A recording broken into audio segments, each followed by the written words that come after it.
பாகிஸ்தானோட மிகப்பெரிய மாகாணமான பலுச்சிஸ்தான்ல மறுபடியும் வன்முறை வெடிச்சிருக்கு. சமீபத்துல நடந்த தாக்குதல்கள் பல வருஷமா நீடிச்சிட்டு இருக்கிற ஒரு கிளர்ச்சியோட தீவிரத்தை நமக்கு ஞாபகப்படுத்துது. சரி, இந்த வன்முறை அலைக்கு பின்னாடி என்னதான் இருக்கு? வாங்க இத பத்தி கொஞ்சம் விரிவா பார்க்கலாம். சமீபத்திய ஆண்டுகளில் நிகழ்ந்த மிக தீவிரமான வன்முறைச் சம்பவங்களில் ஒன்று. இந்த வார்த்தைகளே போதும் நிலைமை எவ்வளவு மோசமா இருக்குன்னு புரிஞ்சுக்க. இது ஏதோ திடீர்னு நடந்த ஒரு தனி தாக்குதல் இல்ல. சொல்லப்போனா பல வருஷமா பொஜிஞ்சுகிட்டு இருந்த ஒரு பெரிய பிரச்சனையோட ரொம்ப தெளிவான வன்முறை மிக்க ஒரு வெளிப்பாடு இது. முதல்ல அங்க உண்மையில என்னதான் நடந்துச்சு, இந்த தாக்குதல்கள் எப்படி, எங்க, யார குறிவச்சு நடந்துச்சுன்னு புரிஞ்சுக்கலாம் வாங்க. இந்த தாக்குதல்களோட முறையை பார்த்தாலே நமக்கு ஒன்னு தெளிவா புரியும். இது ஏதோ எதேச்சியா நடந்ததில்ல. பாதுகாப்பு படையினர், போலீஸ் செக் போஸ்ட், ஏன் பொது உள்கட்டமைப்புகளை கூட ஒரே நேரத்துல டார்கெட் பண்ணிருக்காங்க. வெறும் துப்பாக்கிச் சூடு மட்டும் இல்லாம தற்கொலை தாக்குதல்களும் நடந்திருக்கு.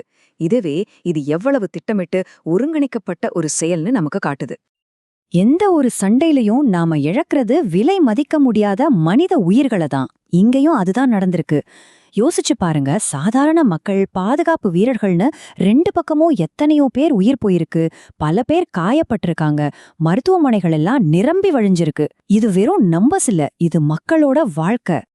சரி, இவ்வளவு பெரிய தாக்குதல்களுக்கு யார் காரணம்? பாகிஸ்தான் அரசாங்கம் யார கை காட்டுறாங்கன்னு பாப்போம்.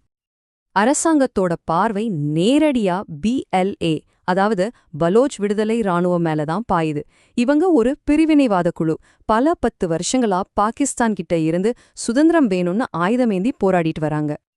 ஆனா எதுக்காக இவங்க போராடுறாங்க? அவங்களோட முக்கியமான கோரிக்கை இதுதான். பலூசிஸ்தான்ல இயற்கை வளம் கொட்டி கிடக்குது. ஆனா அதோட பலன் தங்களுக்கு கிடைக்கவே இல்லைங்கிறது தான் அவங்களோட பெரிய வருத்தம்.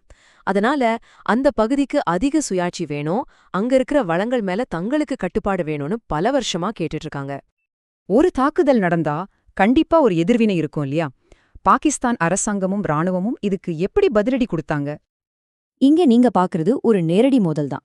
ஒரு பக்கம் போராளிகளோட தாக்குதல், இன்னொரு பக்கம் ராணுவத்தோட அதிரடி பதில்.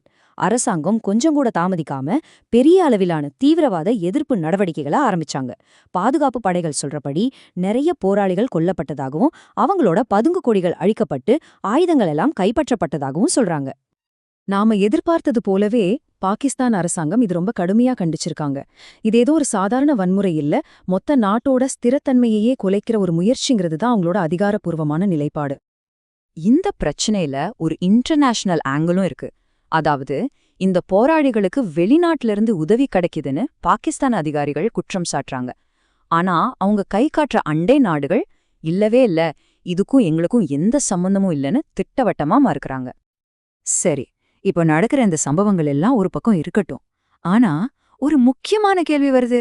இதெல்லாம் ஏன் நடக்குது? இந்த பிரச்சனையோட ஆணிவேர் எங்க இருக்கு? அந்த கேள்விக்கான பதில் இப்போ நடந்த சம்பவத்துல இல்ல. அது பலுச்சிஸ்தானோட வரலாறுல பல வருஷங்களா தீர்க்கப்படாம இருக்கிற சில ஆழமான பிரச்சனைகள்ல புதைஞ்சிருக்கு. நிபுணர்கள் என்ன சொல்றாங்கன்னா, இந்த வன்முறைக்கு பின்னாடி பல காரணங்கள் இருக்கு. பலுச்சிஸ்தான்ல இயற்கை வளம் அதிகம்னு சொன்னோம் இல்லையா? ஆனா அங்க வறுமையும் வளர்ச்சி பற்றாக்குறையும் ரொம்ப அதிகம். இதோட சேர்த்து அங்க ஒரு நிலையான அரசியல் சூழலும் இல்ல. மக்களின் குறைகளை யாருமே சரியா கேட்கல. இந்த எல்லா பிரச்சனைகளும் ஒன்னு சேர்ந்து இந்த மாதிரி கிளர்ச்சிகள் உருவாகிறதுக்கு ஒரு சரியான சூழலை உருவாக்குது. இந்த விஷயம் பாகிஸ்தானை தாண்டியும் உலக அளவுல கவனத்தை ஈர்த்திருக்கு. பல நாடுகள் இந்த வன்முறைக்கு கண்டனம் தெரிவிச்சிருக்காங்க. அது மட்டும் இல்லாம அந்த பகுதியோட பாதுகாப்பு நிலைமை மோசமாகிட்டே போகுதேன்னு தங்களோட கவலையும் வெளிப்படுத்தியிருக்காங்க. சரி, இவ்ளோ விஷயங்கள் நடந்த பிறகு இப்போ அங்க நிலைமை எப்படி இருக்கு? பலுச்சிஸ்தானோட எதிர்காலம் என்ன? என்னென்ன சவால்கள் முன்னாடி இருக்குன்னு பார்க்கலாம். இப்போதைக்கே பாகிஸ்தான் முழுக்க பாதுகாப்பு ரொம்ப டைட் பண்ணிருக்காங்க. ஆனா ஆபத்து இன்னும் முழுசா நீங்கலன்னு அதிகாரிகளே எச்சரிக்கிறாங்க. அதனால போராளி குழுக்களுக்கு எதிரான ராணுவ நடவடிக்கைகள் இன்னமும் தொடர்ந்து நடந்துட்டுதான் இருக்கு. இங்கதான் பாகிஸ்தான் ஒரு பெரிய சவாலை சந்திக்குது. ஒரு பக்கம் ராணுவ நடவடிக்கை மூலமா பாதுகாப்பை உறுதி செய்யணும். இன்னொரு பக்கம் இந்த பிரச்சனைக்கு மூல காரணமா இருக்கிற வறுமை, வளர்ச்சியின்மை மாதிரி விஷயங்களுக்கு தீர்வு காணாம எப்படி ஒரு நிரந்தர அமைதியை கொண்டு வர முடியும்? இந்த ரெண்டையும் பேலன்ஸ் பண்றதுதான் அவங்க முன்னாடி இருக்கிற உண்மையான சவால். வெறும் ராணுவ நடவடிக்கைகள் மூலமா தற்காலிகமா அமைதியை கொண்டு வர முடியுமா? இல்ல இந்த பிரச்சனையோட ஆணிவேரான சமூக, பொருளாதார, அரசியல் பிரச்சனைகளுக்கு தீர்வு கண்டா மட்டும்தான் நிரந்தரமான அமைதி சாத்தியமா?